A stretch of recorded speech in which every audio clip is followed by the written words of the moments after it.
Bonjour frères et sœurs en Christ, bienvenue dans le culte de ce matin. Réel plaisir pour moi de vous savoir nombreux connectés à vos téléphones, à vos ordinateurs pour suivre ce moment vraiment particulier.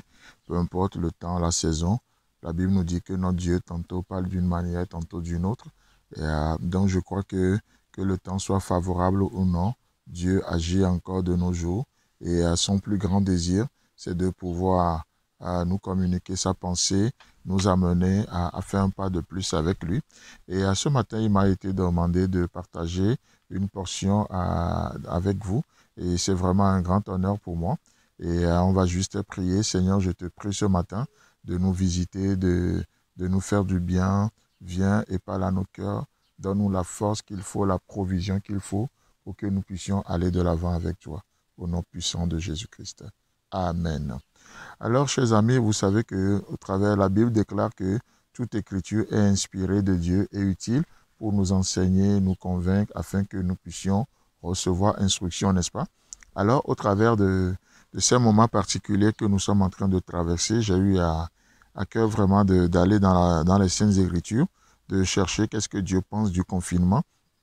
Est-ce qu'il y a des gens avant nous qui ont connu cette situation? Et j'étais tellement fort étonné de voir comment le Seigneur m'a parlé à ce sujet. Et c'est ce que j'aimerais juste partager avec vous ce matin. Et pour ce faire, nous allons voir un homme qui a connu cette situation de confinement, comment il a vécu, quelle attitude il a adoptée et quel est le résultat qui est sorti de cela. Et pour ce faire, je vous propose de tourner avec moi dans Apocalypse chapitre 1, les versets 9 et 10 où il est écrit: Moi, Jean, votre frère, et qui est part avec vous à la tribulation et au royaume et à la persévérance en Jésus, j'étais dans l'île appelée Patmos à cause de la parole de Dieu et du témoignage de Jésus. Le verset 10. Je fus ravi en esprit au jour du Seigneur et j'entendis derrière moi une voix forte comme le son d'une trompette qui disait: Ce que tu vois, écris-le dans un livre et envoie-le aux 7 églises. Amen. Vous savez, c'est une histoire assez intéressante, mais déjà de voir à l'entrée de ce passage, il est dit de voir comment l'auteur de ce livre se présente en disant: Moi, Jean, votre frère.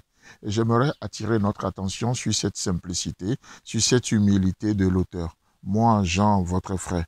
Et vous savez, on est dans un monde aujourd'hui, on se présente, on enligne nos titres, c'est les titres, l'apôtre, ceci, machin, et tellement de choses. Mais Jean se présente simplement: moi, Jean, votre frère.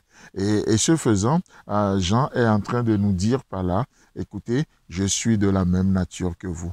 Je suis un homme de la même nature que vous. Comme il a été dit de Élie, n'est-ce pas? Il était de la même nature que nous, mais juste la main dans laquelle il était faisait toute la différence. Et il a fait des exploits avec le Seigneur. Et Jean nous dit, ce qui est important, ce n'est pas tant les titres, les grades, la position que notre société nous confère aujourd'hui, mais c'est juste être au bon endroit au bon moment.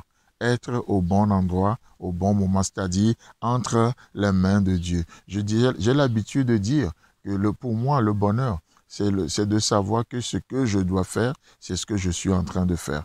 Et là, on est épanoui, on a une grande joie, on a une sérénité en faisant ce qu'on est en train de faire. Et donc Jean nous dit: moi, Jean, votre frère.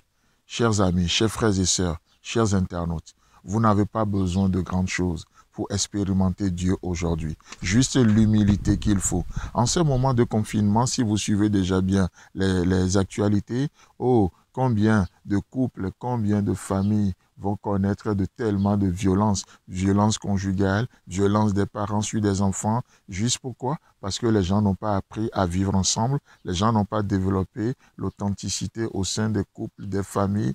Et qu'est-ce qui se passe? Chacun se lève, il part au boulot, il revient et tout. Mais là, Dieu, je crois que au-delà de tout, Dieu parfois attire son peuple au désert et là, il parle à son cœur. Et pendant ce moment de confinement, le Seigneur, je crois que c'est un rendez-vous divin pour que chacun puisse juste s'évaluer, remettre, s'examiner Et parfois, on va découvrir des choses qu'on ne pense même pas de nous.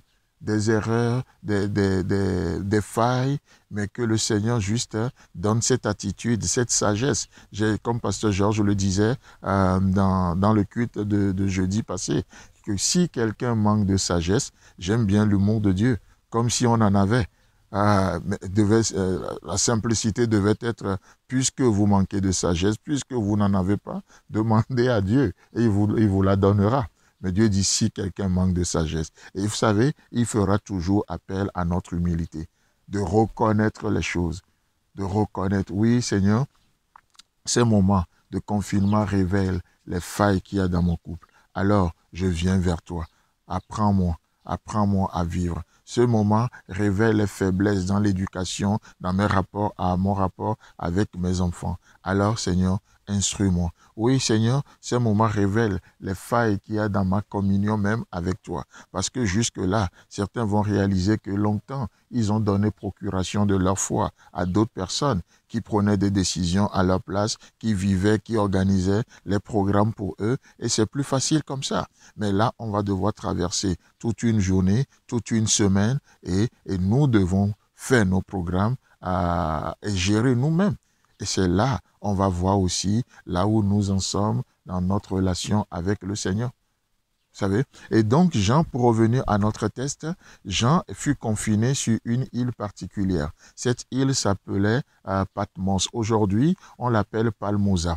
Cette île s'appelle Palmosa et c'est une petite île située dans l'archipel de la mer Égée, à environ à 70 km d'Éphèse. Et la particularité de cette île, c'est que les Romains avaient la coutume d'exiler dans cette île déserte et sur d'autres îles aussi, bien sûr, mais les condamnés qu'ils ne voulaient pas mettre à mort. Les condamnés qu'ils ne voulaient pas exécuter. Donc les Romains avaient habitude de les exiler sur cette île. Et deuxième caractéristique de cette île, c'est que cette île aussi est réservée aux gens qu'on considérait, ou en tout cas est réservée aux fous. Dans quel contexte Jean s'est retrouvé sur cette île? Est-ce parce qu'il a été condamné? Loin de là. Mais peut-être pas ses convictions bibliques. Parce que la Bible dit que la sagesse de Dieu, c'est une folie pour ce monde. Vous savez, et Jean, par ses convictions bibliques, va se retrouver sur cette île. Et cette île, le mot Patmos, ça veut dire mortel. Effectivement, c'est une île qui est rude. C'est une île mortelle. Il n'y a que des condamnés. Il n'y a que des fous. La vie est absente sur cette île. Mais laissez-moi vous dire que si Patmos signifie mortel, Patmos signifie aussi fascinant. Fascinant. Et je trouve ça extraordinaire. Donc cet endroit rude et mortel, je dirais que cette île, c'est un endroit rude et mortel pour certains. Mais laissez-moi vous dire que c'est aussi un endroit, un lieu plein de sources pour d'autres. C'est un endroit fascinant pour d'autres. Pourquoi? Parce que, alors que d'autres vont expérimenter que la mort, d'autres seront au bout d'eux-mêmes, d'autres vont voir leurs limites et dans leur orgueil, ils vont connaître la mort.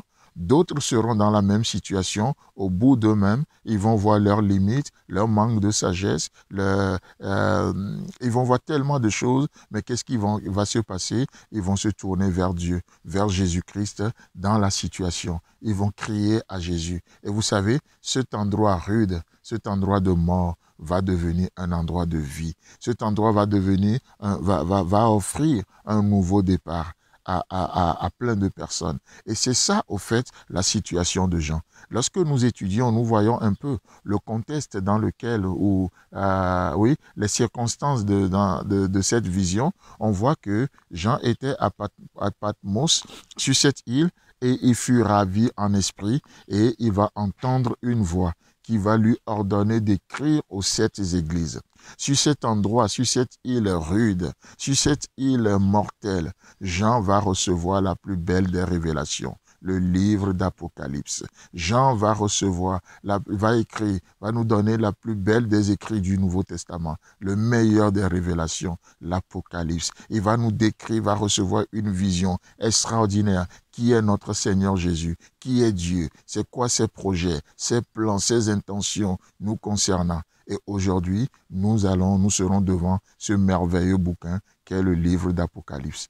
C'est extraordinaire, n'est-ce pas? Dieu ordonne qu'on écrit. Et c'est pourquoi je prie ce matin que tu puisses entendre le Seigneur te parler en ce moment précis, en ce moment de confinement que nous passons, que tu puisses entendre le Seigneur t'ordonner, qu'il puisse raviver cette flamme en toi, cet amour cet amour pour lui, afin que tu puisses désirer sa présence davantage, afin que tu puisses désirer sa glorieuse présence et que tu ailles plus loin, que tu puisses écrire la meilleure des révélations. Oh, peut-être pour toi, ce ne serait pas forcément un livre, un bouquin à sortir, mais pourquoi pas? Pourquoi pas? Mais si, même si ce n'est pas un bouquin à sortir, Dieu nous appelle à écrire un beau témoignage pendant ces moments de confinement.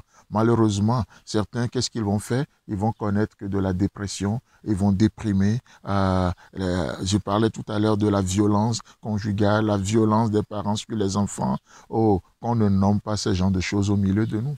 Mais lorsque nous réalisons que nous manquons de sagesse, crions vers Dieu. Oui, Seigneur, je suis face à moi-même maintenant. Oui, Seigneur, j'ai la réalité devant moi. Longtemps, je me suis pris pour quelqu'un que je ne suis pas. Mais là, Seigneur, ces moments, je suis coincé. Je suis au bout de moi-même. Viens, parle-moi.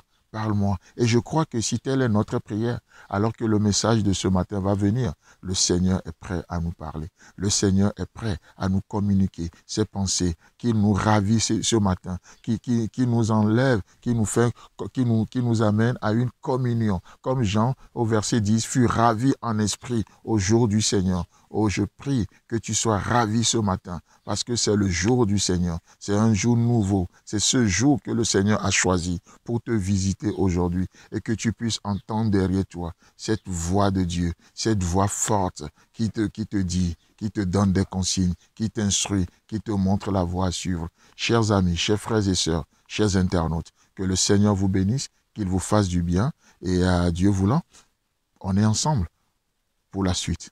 Amen.